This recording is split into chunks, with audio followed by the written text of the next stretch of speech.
What is your favourite Six Nations memory? Which, look, I know is an almost impossible question to answer because there's so many great ones. But is there one match that springs to mind when you think of this brilliant competition? I've got one, and I want to relive it with you now on the channel. Thank you for watching. I'm Tim. This is Egg Chasers. And this is Wales against Ireland in 2015. I was there in the ground. It was the Millennium Stadium then. It will be the Principality Stadium when these teams lock horns this weekend. But I was there in the ground, and it is my favourite Six Nations memory. And I'm an Englishman saying that. For an Englishman, I was there at Twickenham 2 weeks ago to see England beat France. I was there at Twickenham when England beat Ireland last year. This memory blows that out of the water, and it's not even a whole game that I want to focus on here. It's one 10-minute period within the match, which is still, to this day, the most compelling, the most intense game I've watched, and the best atmosphere I've ever experienced. And the roof in Cardiff was off as well, and the noise was still incredible. I hope it conveys as I go through this moment. Maybe you've got memories of this as I do. Let me know your thoughts in the comments down below. Give the video a thumbs up as well, and let's get into this then. Wales against Ireland in 2015. To give you the context, this was the Joe Schmidt era of Ireland. They'd won the Six Nations Championship the year before, but this time, after 3 wins against England, France and Italy, Ireland was spying a Grand Slam. And they could win that with a home match against Scotland on the final weekend if they could go to Cardiff and win. Wales lost to England on the opening day and knew they had to beat Ireland to keep the championship dream alive. Now, if you remember, the Six Nations Championship 2015 was the mad one that went down to the crazy Super Saturday where England, Wales and Ireland could all win it. And it came down to points difference, and Ireland got it on points difference, and only 10 points separated all 3 teams that could have won it. An amazing championship.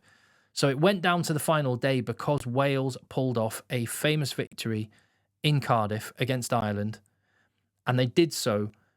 Basically, the game was won in this 10-minute period that I want to focus on. And I'll get straight into it after this quick message from today's sponsor. Today's video is brought to you by AG1. I am currently at the mighty MMU, where I'm a coach. The boys, big second half ahead right there. And it's the perfect place to be to say that AG1 has just become the official daily nutrition supplement partner for England Rugby. They're trusted by athletes from all over the world, and now AG1 is supporting England Rugby as well. And it supports my daily morning routine as well, because I drink AG1 to make sure that with 1 scoop, once a day, I can get over 70 ingredients which promote my energy, my focus, and support my immune system as well. And that all supports me to be able to eat, drink, sleep, play, coach, train, watch rugby, and obviously talk about it on the channel as well. Subscribe now and you will get a free bottle of vitamin D and 5 free AG1 travel packs with your first subscription by going to drinkag1.com/eggchasersrugby or scan the QR code on screen now. And thank you, AG1. Is that a try? Try time. All right, here we go then. Wales against Ireland 2015. And this 10-minute period, spine-tingling stuff. I hope the video footage conveys just how special an occasion it was.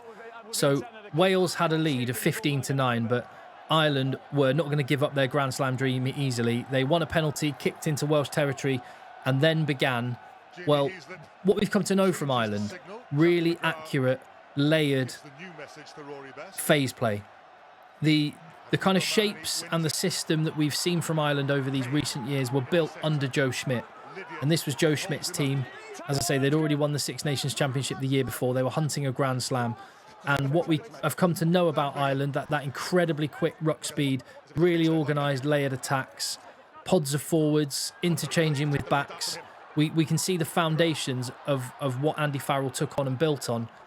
We can see those foundations in this little period here.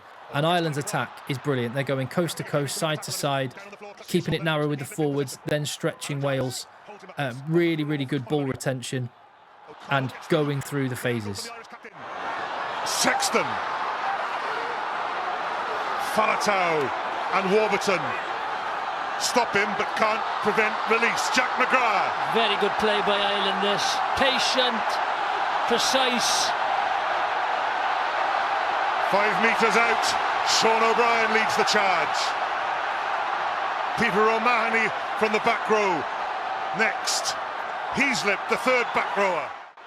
And great names as well, isn't it? Paul O'Connell, Johnny Sexton, Sean O'Brien. So a few players that are still there, like Conor Murray, pulling the strings. Payne.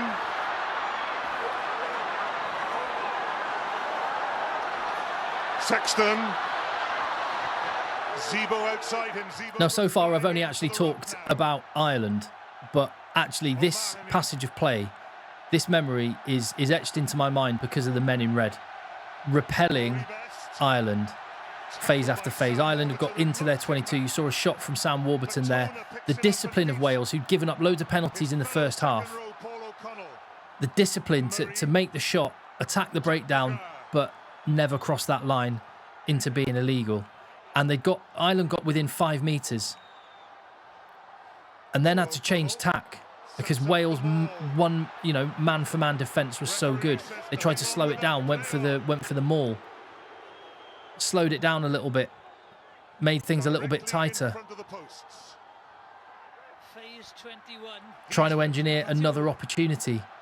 And Wales, having been on their own 5 metre line, managed to gradually repel Ireland with great shots like that back towards their own 22. The noise in the Principality Stadium, the crowd understood what a massive passage this was in the match. Henshaw, 6'4". Tackle The centre. Good work, 9. For Wales, it was just shots on, shoulders in, pure heart, pure desire, and that is what the crowd in Cardiff were responding to. They could see that their men out on the pitch were giving it absolutely everything. And again, relating it to the game this weekend, Wales are going in massive underdogs. That, really, I think the crowd will get behind Wales if they can show commitment like that. Very good, but they're going backwards. Line speed is good. And Wales are out to their 22. You're holding him in. Don't hold him in. Heaslip.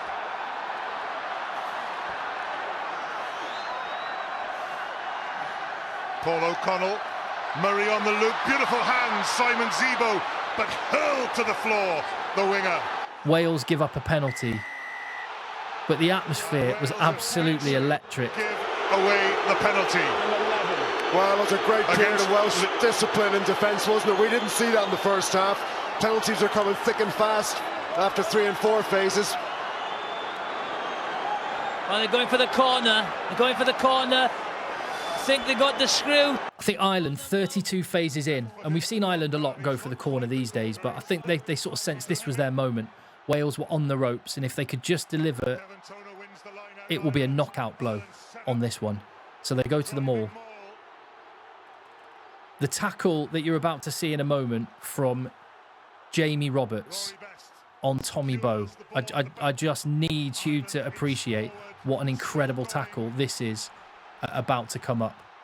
A pre-planned move, Tommy Bowe through the hole, and Jamie Roberts, that was not his man, but to adjust and manage to take him down. Great tackle. Half a metre short. Murray looks which way, goes for the line himself. Can't make it. That short, Ireland. Use the line. Honestly, the noise, I'm getting chills even thinking about what it was like.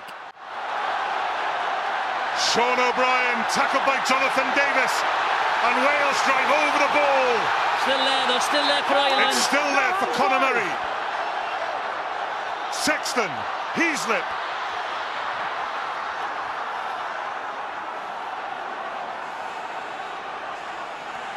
O'Connor. Dan Biggar helps bring down the big Irish captain. Sean O'Brien. Red shirts all over him. Heaslip. And after the tight play, eventually Ireland let it fly a little bit, and I think you're going to see a shot in a moment. Well, not there, so that was Jared Payne.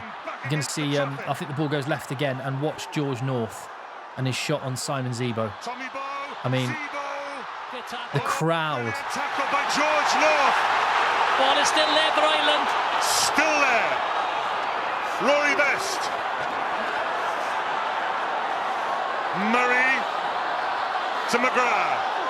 Jonathan Davis over the... Oh, listen to the referee. Aaron Jarvis delays release for Ireland. But I don't know what the Irish players must have been thinking. Like, at this red wall, just impenetrable. And you're about to see the culmination of it, and just wait for the noise. Payne on the cutback. Penalty to Wales after all that. Oh, Warren Gatland and Rob Howley. Sean Edwards has left the room.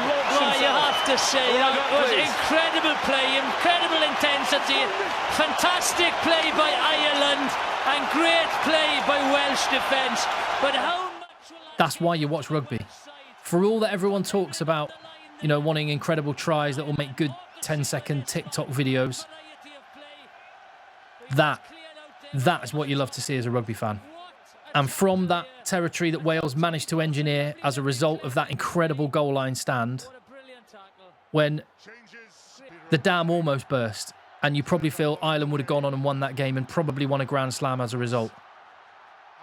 But off the back of that huge defensive effort and a bit of territory that Wales got, it was them who actually delivered the killer blow. For bigger to Scott Williams. Scott Williams is in! That is what Scott Williams can bring! And what was basically a 14-point swing and a game-winning, game-defining moment. And all in the space of 13 minutes of a rugby match. But is, well, it's the best 13 minutes of rugby I've ever watched. Let me know what you reckon. Give your thoughts in the comments down below. And I can't wait for the rugby to return. And I'll see you on the next one.